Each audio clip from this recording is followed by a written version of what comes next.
Hey everyone, how are you all doing today? Hope you enjoyed today's video, and I hope you've seen episode 9 by now. It's been 3 weeks since the movie has been out, and honestly, I've seen it twice now. I have a lot of unanswered questions from the film, and this is not going to be a pre-scripted video or anything like that.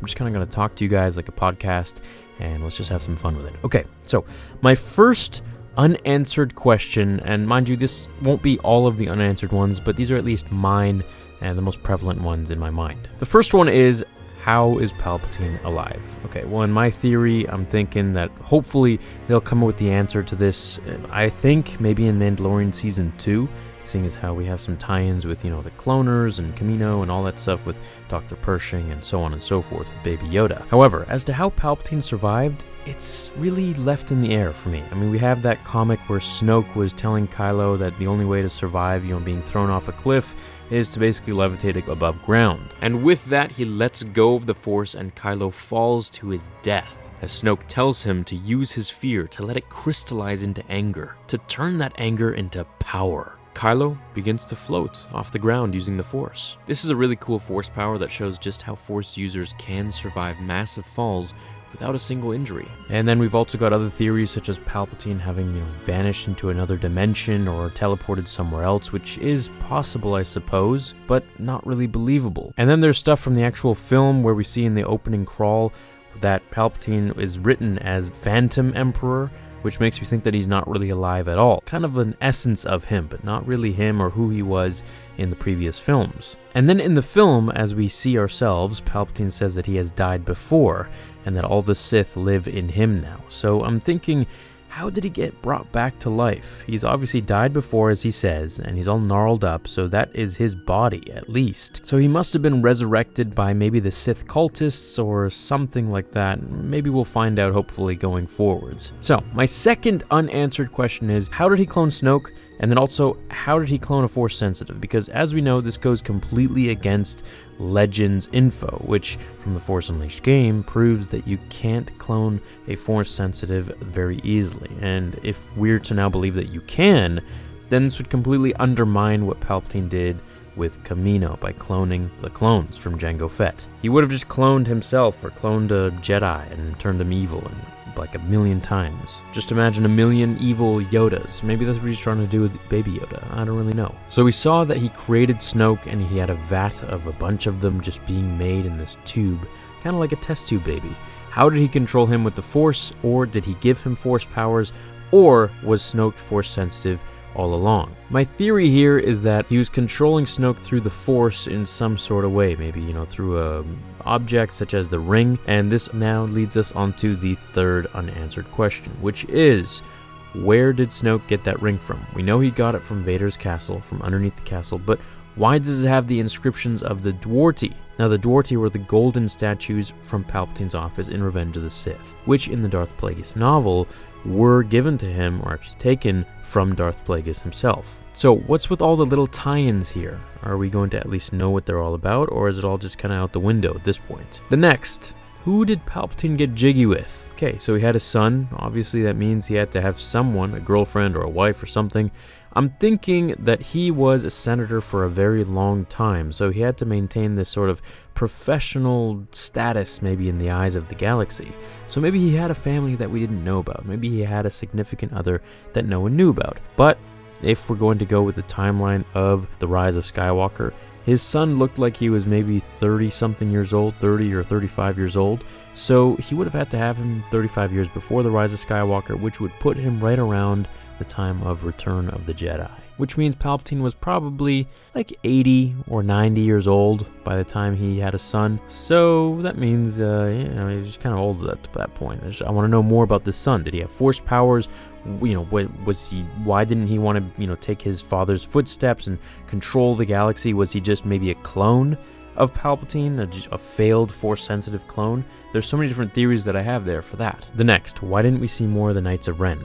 I really wanted to see the Knights of Ren. I feel like they were built up like crazy, hyped up like crazy, and we just never really got to see anything about them. They were just lame. Honestly, the most that they did was just look around on that sand dune, in that sand dune area on Pisana. Like, what was their significance? What did they really do? We saw it in the comics for like 2 snippets that, they have some Force sensitivity. but that's it. Super underutilized. I hope we get to see more of them. The next, did Palpatine really win in the end?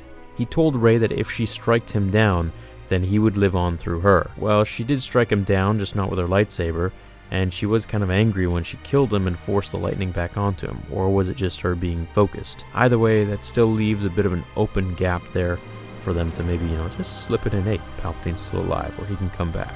The next one, is Rey pregnant? Now this one might be a little bit far-fetched, just like some of my other theories, but when Kylo brought her back to life, hear me out here, he put his hand specifically right on her stomach, and it almost looked like he was, just transferring Force essence into her. Maybe like what happened with Shmi? I don't know. Is this something that could be possible? The next, what is a Force Dyad exactly? A Dyad in the Force, as Palpatine says. Something like this doesn't come around for generations or thousands of years. And how exactly did the object Force teleportation thing work?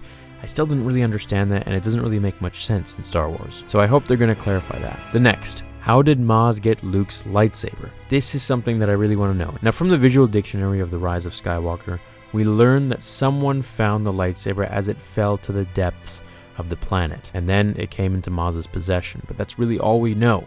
So I want to know who exactly found it, how did she get it, and did she know who it belonged to right when she got it? The next one, how strong is Finn in the Force? Well, J.J. Abrams revealed and confirmed that Finn is indeed Force sensitive, if you couldn't already tell in the film. I mean, it was hinted at like 10 times. Who are his parents, as he doesn't even know, and I always thought, the concept of a rogue stormtrooper was very interesting and something they could have extrapolated on a lot better, I feel like. Or maybe they will, hopefully, someday. But also the scene with him in The Force Awakens at the beginning where he just kind of comes to and snaps out of it and everything's all hazy and dizzy, like he doesn't know where he is, or he just kind of had amnesia at that moment. It just rubs me the wrong way in the sense that he must have been either brainwashed or something, or had some sort of important lineage or of some sorts before he was taken as a child. The next one, where the heck is Baby Yoda? Baby Yoda during this timeline should still be alive. I mean, he was only 50 years old after about 5 years from Return of the Jedi. So he is definitely alive. He'll be like 80 or 90 during this time. So that's still like pre-teen era for him. He's probably like realistically only 10 years old. Next, how did Mace become a Force ghost? We know that Yoda became a Force ghost, Obi-Wan became a Force ghost, and Qui-Gon was the first one to learn how to transfer his essence into the netherworld of the Force. He never quite learned how to put his body into the Force, but his voice. However, near A New Hope, from the book A Certain Point of View, which is canon, he actually materializes into a Force ghost, so he actually learns how to do it. It just took him a long time. He passes this knowledge down to Yoda, Yoda passes it to Obi-Wan, and when Anakin dies, he then learns it immediately from Obi-Wan as he's transferring himself into the next world. I assume this is how Ben learned it too, and became a Force ghost. And the last one, did the Jakku observatory tie into any of this? From the Aftermath novels, there was an observatory on Jakku. It was heavily guarded, and it was all because of Palpatine, who made it. So I'm wondering, did this have anything to do with the film or anything at all? Or was it just random and just put in there for no reason? I hope these things get answered later on in movies or comics or something at least. I hope they're not just out the window and, left for our interpretation forever, or for them to pick up on someday when they feel like it. I'm dying to know the answer to all these questions. I feel like the movie raised more questions than really answered anything. What's Snoke's backstory? Okay, so we saw in the comic that Palpatine made him, and then we see him on this random green plant-like planet, and apparently Luke actually beat him up. So, as Kylo says in the comic. So, I want to know, who the heck is Snoke? Where does he come from? What species is he? Is he just some genetic lab mutation kind of thing that can only answer through the Force to Palpatine? Or is he actually his own entity, his own essence, or someone that's designed to, carry on Kylo's training, and maybe that's it? Why were there so many of him? For me, the film was good from where The Last Jedi left us off. However, I feel like there's just so much more that could have been done if this trilogy was planned out from the very beginning with the same writer, the same director, and we just went with a concrete plan for everything. I think things would have done a lot better that way, and it wouldn't have felt so disjointed and confusing a little bit. We got episode 7, which is kind of like a recap of episode 4, 5, and 6. Then we got episode 8, which really doesn't fit into anywhere. Then we got episode 9, which just debunks everything from episode 8, but doesn't answer its own story. And everything just kind of feels like it's in a zigzag, and It doesn't go in a linear path to build up to a big final conclusion that ties the whole saga together. It just kind of feels like its own thing. Each movie literally just feels like its own thing, with sort of some glimmers there that connect to each other here and there. But as a whole, it does not feel nearly as close and congruent and fluid as the prequels leading into the originals. Let me know any unanswered questions you guys have below in the comments from the Rise of Skywalker, and I'll respond to them, and hopefully others will too. Have an awesome rest of your day. Let me know what you think, and I'll see you in the next video. Until then, remember, the Force will be with you always.